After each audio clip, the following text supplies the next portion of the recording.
सत्संग सुनने के बाद में परम सत्य जो मृत्यु है, उस मृत्यु का नाम बदल जाता है भक्त के चित्त में। संसार के लोगों के लिए वो मृत्यु है, लेकिन सत्संग श्रवण करने वाले भक्त के लिए वो गौना है। मेरा ब्याह हो गया, अब ब्याह के बाद मैं अपने मायके में हूं, अपने माता पिता परिवार के साथ रह रहा हूं या रह रही हूं। मेरे प्रियतम कौन है? श्री राधा रमन लाल प्रियतम है। अभी नन्हे से बालक ही तो है राधा रमन जी। जिस दिन योग्य हो जाएंगे उस दिन मेरा हाथ पकड़ करके गौना करके मुझे अपने देश ले जाएंगे, अपने साथ ले जाएंगे। तो मृत्यु का स्वरूप बदल जाए, मृत्यु ना होके गौना हो जाए, वो गौना है मेरा। सत्संग के बाद में मानव की दिनचर्या बदल जानी चाहिए। जिस प्रकार ब्याह के बाद में कन्या की दिनचर्या बदल जाती है, उसका पहना उड़ाव, रहना सहना, खाना पीना, हंसना बोलना, उठना बैठना सब बदल जाता है। कल तक बेचारी बिल्कुल कैसे सहज अवस्था में कहीं भी चली जाती, कहीं भी बैठ जाती, कहीं भी हंस लेती, कहीं भी खा, अब प्रियतम के अनुसार रहती है, उसके अनुकूल रहती है। ठीक वैसे ही सत्संग के बाद में आप में भी परिवर्तन आ जाना चाहिए। आपका उठना बैठना, खाना पीना, हंसना बोलना सब बदल जाए, सब बिल्कुल वैसा हो जाए जैसे विवाहिता कन्या का हो जाता है, ऐसे अपने प्रियतम के लिए हो जाए। गौने की तैयारी कर रहे हैं ना, गौने के बाद में ससुराल में तो शिष्टाचार से ही रहना पड़ेगा, तो इसलिए पहले से मायके में पूरी व्यवस्था। पहले माता बहनों का ब्याह हो जाता था, गौना क्यों नहीं होता था? बाल अवस्था में ब्याह हो जाता था, उसके बाद में गौने तक क्यों रहती थी मायके में? बोले अब इसको सिखाओ कि ससुराल में रहना कैसे। ठीक उसी प्रकार अब सत्संग श्रवण के बाद में ब्याह हो गया, अब सीखो कि हमको अपने ससुराल में रहना कैसे, हमको अपने प्रियतम बिहारी जी के संग रहना कैसे, उनको जो प्रिय है। आहा, भक्तिमती मीराबाई। जिन भेषा मारो सांवरो रीझे, जिन भेषा मारो गिरधर रीझे, मैं तो सोही भेष धरूंगी। मीराबाई जब अपनी राजकन्याओं के साथ में बैठती थी, राजा की बेटी, सब राजकन्या बढ़िया बढ़िया वस्त्र पहन करके आती, बढ़िया बढ़िया गहने पहन करके आती, सुंदर श्रृंगार करके आती, नई नई चोटियां बना के। अब जो भी माताओं के श्रृंगार होते हैं, नए नए श्रृंगार करके आती, मीराबाई के पास बैठती। मीराबाई एक साधारण वस्त्र में, एक रंग का वस्त्र है, एक ही रंग की चुनरी है, एक ही रंग का सब कुछ पहन करके केवल गले में एक माला पहन लेती है, माथे पर पीला चंदन लगाती है, इत्र से स्वयं को सुगंधित करती है, भगवत प्रसाद पाकर के दिनचर्या अपनी दिन व्यतीत करती है। बाकी की सब सखियां कहती हैं, अरे मीरा तू राजकन्या, तेरे लिए क्या कमी है? तू चाहे तो सोने के आभूषण पहन करके, सोने के वस्त्र पहन करके, सोने की जूती पहन के घूम सकती है, फिर क्यों इस प्रकार के भेष में रहती है? मीराबाई कहती है, तुम क्यों रहती हो ऐसे भेष में? किसको रिझाने के लिए पहनती हो? एक बोली, मैं अपने पति को रिझाने को पहनती हूं। एक बोली, मैं अपनी जेठानी को चिढ़ाने के लिए पहनती हूं। एक बोली, मैं उसके लिए पहनती हूं। तो किसी ने पूछा, मीराबाई तू किसके लिए पहनती है? बोले, मैं अपने गिरधर लाल के लिए पहनती। इसको ऐसा ही पसंद है। इसको क्या पसंद है? बोले, इसका तो खूब श्रृंगार करो, तुम स्वयं साधारण रहो, मुझे चमकने दो, मुझे जितना हो सके श्रृंगार करो, तुम साधारण रहो, मेरे श्रृंगार को देख करके तुम आनंदित हो जाओ, मेरा श्रृंगार ही तुम्हारा सर्व सुख बन जाए। जिन भेषा मारो गिरधर रीझे, मैं तो सोही भेष धरूंगी हो बाला, सोही भेष धरूंगी हो, मैं बैरागन हूंगी, मैं बैरागन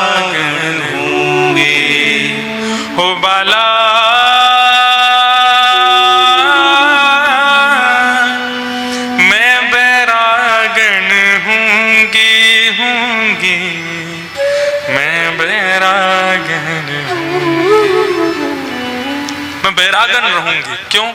मेरे लाल को पसंद है, मेरे प्रियतम को पसंद है, मेरे प्रियतम को प्रिय है।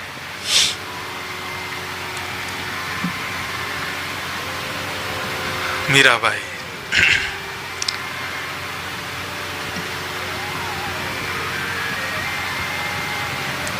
तो सत्य क्या है? मृत्यु सत्य है। धर्म का 9वां लक्षण मृत्यु का ही दूसरा नाम है सत्य। वो 9वां लक्षण कुछ और नहीं, मृत्यु ही है, सत्य ही है। उसके लिए जो प्रयास कर सको करो, वो सुखद कैसे बने। हम जीवन भर ठाकुर जी से प्रार्थना करें, साईं अम्मा से प्रार्थना करें, अपने गुरुजनों से प्रार्थना करें, हमको जीते जी भगवत दर्शन मत कराओ। हम जब तक जीवित रहें तब तक भगवत दर्शन ना हो, ऐसे ही सत्संग सुनते रहें। क्योंकि ऐसा हो सकता है कल को राधा रानी मिल गई, परसों से कथा सुनना बंद कर दोगे, हमको तो राधा रानी मिल गई, अब क्यों सुने। तो इसलिए भैया अभी बचो उससे भी, भगवत दर्शन नहीं हो, अभी सत्संग में ही परम सुख है हमारा। सत्संग मिले, कथा मिले, भगवत दर्शन मिले, वृंदावन का दर्शन मिले। फिर भगवत दर्शन कब मिले? जब अंतिम श्वास निकल रही हो, हम शेष शैया पर, हम शयन शैया पर पड़े हों, मृत्यु शैया पर पड़े हों, उस समय पुत्र ना दिखे, पुत्री ना दिखे, माता पिता ना दिखे, परिवारी ना दिखे, उस समय पीतांबरधारी श्री राधा रमन लाल दिखाई दें।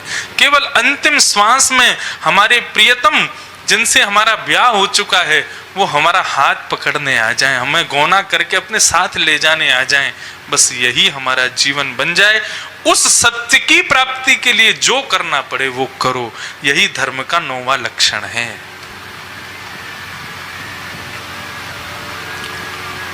परम सत्य की प्राप्ति, सत्यम। अब आता है धर्म का अंतिम लक्षण, अक्रोध, यानी कि क्रोध ना करना। क्या संसार में कोई बिना क्रोध किए जी सकता है? नहीं जी सकता ना? हाँ या ना कुछ तो बोलो। बिना क्रोध के कोई जी सकता है संसार में? नहीं जी सकता। तो फिर पूरे क्रोध में कोई जी सकता है? 24 घंटा क्रोध में? हम आज करके ही देखो, कथा के बाद में क्रोधित हो जाना और फिर 1:30 बजे कथा पूरी हो, कल 1:30 बजे तक गुस्से में ही रहना। रह पाओगे? नहीं रह पाओगे। क्रोध के बिना भी नहीं जिया जा सकता और पूर्ण रूपेण क्रोध में भी नहीं रहा जा सकता। क्रोध होना चाहिए, लेकिन कैसा क्रोध होना चाहिए? शास्त्र आज्ञा करते हैं, याद रखना इसको। उत्तमेषु क्षणं क्रोध, मध्यमे घटिकाद्वयम्, अधमे स्यात् अहोरात्रम्, चांडाले मरणांतकम्। क्रोध होना चाहिए, लेकिन कौन सा क्रोध अच्छा है? उत्तमेषु क्षणम क्रोध। सबसे उत्तम क्रोध कौन सा है? बोले क्षण भर का। गुस्सा हुआ भी था ये पता भी नहीं चले सामने वाले को। तुमको गुस्सा आया था? हमको तो पता ही नहीं चला। बोले हाँ, उस समय मैं शांत बैठा था, गुस्सा आ रहा था मेरे को।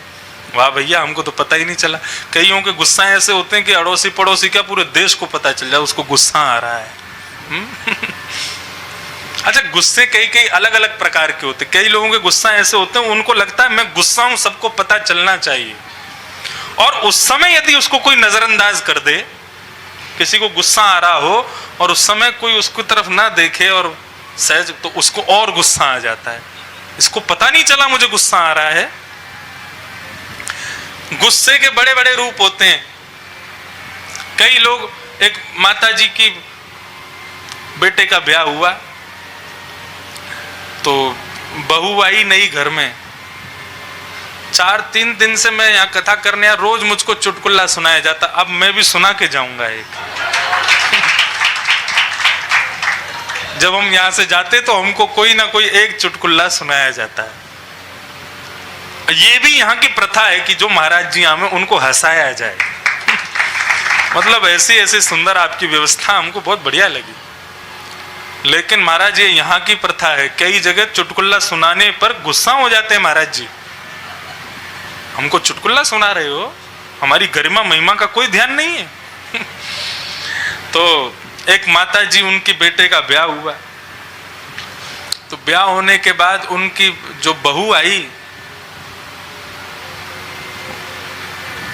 3 प्रकार के दुखी होते हैं लोग। एक तो होते हैं समय से दुखी, उनका बेचारे करते बहुत अच्छा है लेकिन उनका समय खराब आ जाता है, दुखी हो जाते हैं। एक होते हैं कर्म से दुखी, कर्म गलत करते हैं तो फिर दुख तो भोगना पड़ता है बाद में, जैसा करोगे वैसा भोगना पड़ेगा। और तीसरा दुख होता है स्वभाव से दुखी। एक आदमी अपने 3 बच्चों के संग पार्क में बैठा था, दूसरा कोई व्यक्ति घूमता हुआ आया, तीनों बच्चे इतने प्यारे उसके, उसने कहा ये तीनों बच्चे आपके हैं? तो वो बोला 4 होते तो तू क्या कर लेता? अरे भाई पूछा ही तो है मैंने कुछ नहीं 4 होते तो तू क्या कर लेता बता? जबरदस्ती गुस्सा, इसको कहते हैं स्वभाव से दुखी। देखो, कर्म से जो दुखी है वो सुखी हो जाएगा, काल से जो दुखी है वो भी सुखी हो जाएगा, स्वभाव से जो दुखी है उसको कोई सुखी नहीं कर सकता। तो माता जी स्वभाव से दुखी थी, उनकी नई नई बहू आई। बहू ने आज भोजन बनाया तो दाल बनाई, बढ़िया सब्जी बनाई, रोटी माता जी को पवाया, और दाल में थोड़ी नमक कम पड़ गया। माता जी ने जैसे पाया तो चिल्लाने लगी, ए बाहर निकल के आओ, तुम्हारी माता जी ने कुछ नहीं सिखाया तुमको? ऐसी दाल बनती है? ऐसे बनाते हैं दाल, इसमें नींबू नहीं है, नमक नहीं है, बिल्कुल चटपटी नहीं है, ऐसी दाल ला, एक कटोरी और दे इसमें। बढ़ती पी के जा रही है लेकिन गाली सुना रही है उसको। बहू के मन में तो आप बोलूं तो सही, माँ इतनी बुरी है तो पी क्यों रही हो, ला और दे इसमें। पीती, देख बिल्कुल नमक नहीं है इसमें, जरा देना थोड़े, तो नींबू भी नहीं है। अब वो ऐसे सुनाती गई, वो समझ गई कि ये माता जी हमारी स्वभाव से दुखी हैं। दूसरे दिन उसने कढ़ी बनाई, हाँ सिंधी कढ़ी आज बनी है, आज बनी है ना। कल पिताजी बता रहे थे ना, मेरी कथा हुई, मेरे जीवन की पहली कथा द्वारिका में, दूसरी कथा हुई न्यूयॉर्क में। तो जब मैं न्यूयॉर्क गया तो वो कथा जिन्होंने कराई थी सब सिंधी परिवार। अच्छा आप लोग तो फिर भी यहाँ, वो पता है कहाँ से थे? सब पाकिस्तान के थे। अब वो मेरे सामने बात करते थे। एक आए बोले महाराज जी कल मैं जा रहा हूँ, बस आज तक की कथा सुनी। मैंने कहाँ जा रहे हो? बोले कराची। मैंने कराची? अब कोई हिंदू भाई कराची बोले तो थोड़ा मन में लगता, मैंने कि कराची क्यों? मेरी बेटी का ब्याह है पाकिस्तान में। मैंने पाकिस्तान में क्यों कर रहे हो? बोले मेरा घर ही पाकिस्तान में है। मैंने कहा वाह भैया। तो वहां कथा जब हुई तो उन्होंने भी सिंधी कढ़ी मुझे खिलाई, बहुत स्वाद, खूब आनंद आया। आज फिर मिलेगी खाने को। कढ़ी जो दाल को भी टक्कर मारे उसको कढ़ी बोलते हैं। हमारे ब्रज में तो गाली है कढ़ी खाए। किसी को आपने बोल दिया ब्रजवासी को तो गुस्सा हो जाएगा। तो कढ़ी बनाई बहू ने, कढ़ी बना करके अब सासू माँ को जब दी तो सासू माँ ने जैसे ही खाई, बहू झांक रही थी जंगले में से, लाल ताती हो गई। बाहर आओ निकल के। वो निकल करके बाहर आई। बोले माँ क्या हो गया? आज भी कोई नमक कम, कुछ गड़बड़ कढ़ी में? नहीं, सब्जी भी बढ़िया बनी है, रोटी भी सुंदर, कढ़ी भी बहुत बढ़िया बनी है। तो फिर गुस्सा क्यों हो रही है? बोले मैं इसलिए गुस्सा हूं, तू अच्छा बनाना जानती है, कल तूने क्यों बिगाड़ा था? तेरे को अच्छा बनाना आता है, तूने कल क्यों बिगाड़ा? फिर वो इसी बात पे गुस्सा हूं, कल वाली पे। तूने आज अच्छी कैसे बना दी? इसका मतलब तुझे अच्छा आता है बनाना, लेकिन कल तूने बिगाड़ी क्यों? तो ये होते स्वभाव से दुखी। तो उत्तम क्रोधी कौन होता है? श्री दत्तात्रेय प्रसंग में, हमारे भागवत में दत्तात्रेय, उनको अजगर ऋषि कहा जाता है। दत्तात्रेय जी का श्रीमद् भागवत में नाम है अजगर ऋषि। उनके 24 गुरुओं पर बहुत सुंदर, आहा इतना आनंद आता है दत्तात्रेय प्रसंग कहने में। उनके 24 गुरु थे। उन 24 गुरुओं में उनका एक गुरु है जल, पानी। दत्तात्रेय से पूछा आपने पानी से क्या सीखा?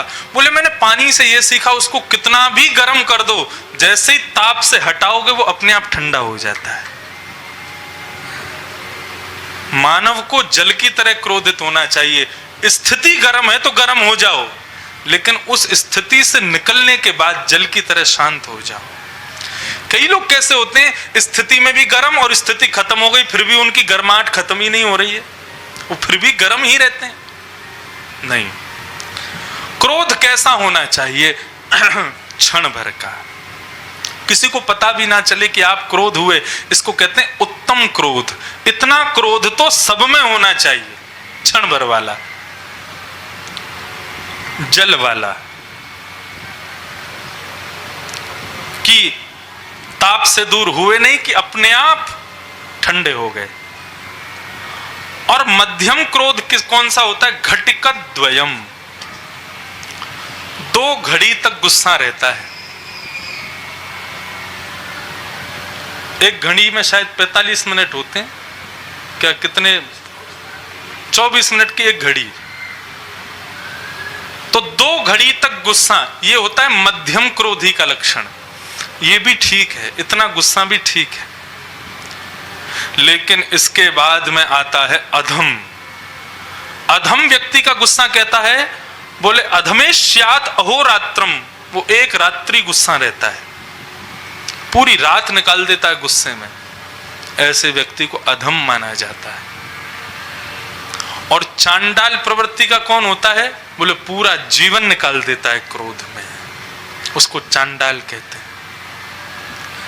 महाराज, नरक जाने वालों के लक्षण क्या है? नरक जाने वालों के लक्षण क्या है? अब धर्म के लक्षण पूरे हुए नहीं कि अब हम नरक जाने वालों के लक्षण पर फिर से कथा शुरू कर दे रहे हैं। अत्यंत कोप कटुका चवाणी, ये याद कर लेना। यदि नरक जाने से बचना चाहते हैं तो ये नहीं होना चाहिए कभी। अत्यंत कोप, कटुकाच वाणी, दरिद्रताम च, स्वजनेषु वैरम, नीच प्रसंग, कुलहीन सेवा, चिन्हानि देहे नरकम गतानाम। ये 6 चिन्ह हैं नरक जाने वालों के। उनमें सबसे पहला चिन्ह है अत्यंत कोप, भयंकर गुस्सा। यदि किसी को बहुत गुस्सा आता है तो वो सावधान रहे, उसको कोई नहीं छोड़ेगा, नरक जाने से कोई नहीं बचा पाएगा। श्री हरिराम व्यास जी हुए, नाम सुना है आपने, बहुत विद्वान थे, पूरे भारत के विद्वानों को हराते घूमते थे। बनारस में जाकर के वहां के विद्वानों को हराने के लिए चुनौती दी तो भगवान काशी विश्वनाथ ब्राह्मण का रूप धारण करके आ गए। और विश्वनाथ भगवान को ब्राह्मण रूप में देख के हरिराम व्यास जी बोलने लगे, आओ ब्राह्मण शास्त्रार्थ करने आए हो। विश्वनाथ भगवान बोले, मैं शास्त्री नहीं जानता, अर्थ क्या करूंगा, मैं तो आपको विद्वान जान के एक प्रश्न करने आया हूं। बोले करो, विवेक क्या है? हरिराम व्यास जी हंसने लगे, बोले मेरे स्तर का प्रश्न पूछो, ये बालकों वाले प्रश्न नहीं। बोले मेरी बुद्धि में इतना ही आ सका था, मैं इतना ही पूछ रहा हूं, विवेक क्या है? हरिराम व्यास जी बोले, सद असद का ज्ञान हो जाना, क्या सही है क्या गलत है ये ज्ञान हो जाना, यही विवेक है।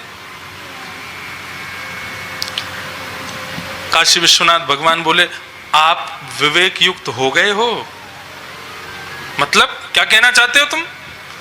बोले कि अपनी विद्या से दूसरे विद्वानों को हराना, क्या इसीलिए विद्या प्राप्त की जाती है?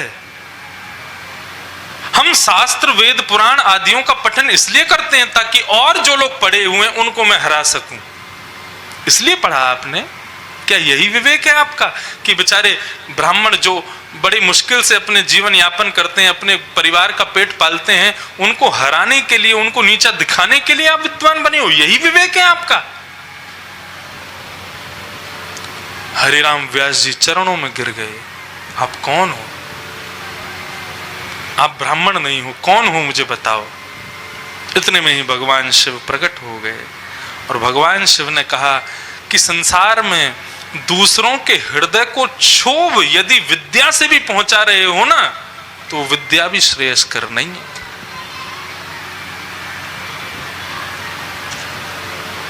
अरे हरिराम व्यास, तुम भगवान श्री कृष्ण की सहचरी विशाखा हो, तुम विशाखा ही हरिराम व्यास के रूप में आई हो। तुम्हारा स्थान काशी नहीं है, तुम्हारा स्थान श्रीधाम वृंदावन है। अभी चले जाओ। उसी क्षण हरिराम व्यास जी वृंदावन आ गए और वृंदावन में आकर के विचरण करने लगे। इतनी ऊंची परिस्थिति में पहुंच गए कि बिहारी जी का प्रसाद एक दिन उनको नहीं मिल पाया, विलंब हो गया। तो अंतिम प्रसाद की जो श्रृंखला है वो बिहारी जी में झाड़ू लगाने वाली मेहतरानियों को दिया जाता था, जिन मेहतरानियों को कोई स्पर्श भी नहीं करता। उन मेहतरानियों के हाथ में प्रसाद देख करके हरिराम व्यास जी पुजारी जी के पास गए। प्रसाद बोले अब तो खत्म हो गया, आप विलंब से आए, लेट हो गए। अंतिम प्रसाद मेहतरानी का वो भी बट गया। तो हरिराम व्यास जी ने देखा दूर मेहतरानी बैठी है, उसके पास गए। मेहतरानी खड़ी हो गई, व्यास जी प्रणाम। खड़ी मत हो, बैठो। बैठ गई, उसके चरण छूने लगे। बोले आप मेरा स्पर्श मत कीजिए, आप मुझे स्पर्श का अधिकार नहीं है आपको। बोले तो चुप हो जा, जात पात पूछे नहीं को, हरि को भजे सो हरि को हो। जो हरि का है वो हरि का है, उसमें फिर ये सब नहीं। और सुन, अब ला अपने हाथ से थोड़ा सा प्रसाद दे दे। मेहतरानी बोली मेरे हाथ का प्रसाद पाओगे? बोले तू मेहतरानी में व्यास, लेकिन प्रसाद तो फिर भी दोनों के हाथ में यथावत ही रहेगा ना। प्रसाद थोड़ी मेहतरानी और व्यास बन जाएगा, प्रसाद में थोड़ी कोई भेद है। प्रसाद नहीं देखता मैं ब्राह्मण के मुख में जा रहा हूं, वैश्य के मुख में जा रहा हूं, तू क्यों इतना भेद रखती है? चल्ला अपने हाथ से प्रसाद दे दे। इतनी ऊंची स्थिति में पहुंच गए हरिराम व्यास जी। तो जिस क्रिया से किसी के हृदय को क्षोभ हो, वो क्रिया कितनी भी अच्छी हो, लेकिन भगवत मिलन में बाधा बन जाएगी। यदि आपके क्रोध से संसार में किसी को भी क्षोभ होता है, किसी को भी कष्ट होता है, और क्रोध से प्रसन्नता तो किसी को होती ही नहीं है। कौन खुश होता है? सब दुखी होते हैं। इसलिए क्रोध त्यागो। और क्रोध करने का बहुत ही मन करता है ना, बहुत गुस्सा आता है, जाओ मंदिर में बिहारी जी पे ही करो। कालिया नाग के सिर पर भगवान नृत्य करने लगे। जब कालिया नाग के मुंह से खून निकलने लगा तब वो गिर गया चरणों में। बोले कि प्रभु एक बात बताओ, मुझे किस अपराध का आप दंड दे रहे हो? मैंने क्या गलती की जो आप मुझको इतना मार रहे हो? भगवान कहते हैं तुमने हमारी यमुना को विष युक्त कर दिया, हमारी यमुना में विष डाल दिया। कहां से डाला? बोले अपनी जीभ से डाला। मेरी जीभ में विष किसने डाला? भगवान मौन। बोले हमको क्या पता? बोले क्या पता क्या कर रहे हो, आपने ही तो डाला है। आप यदि मेरी जिह्वा को अमृत युक्त कर देते तो मैं यमुना में अमृत ही अमृत भर देता।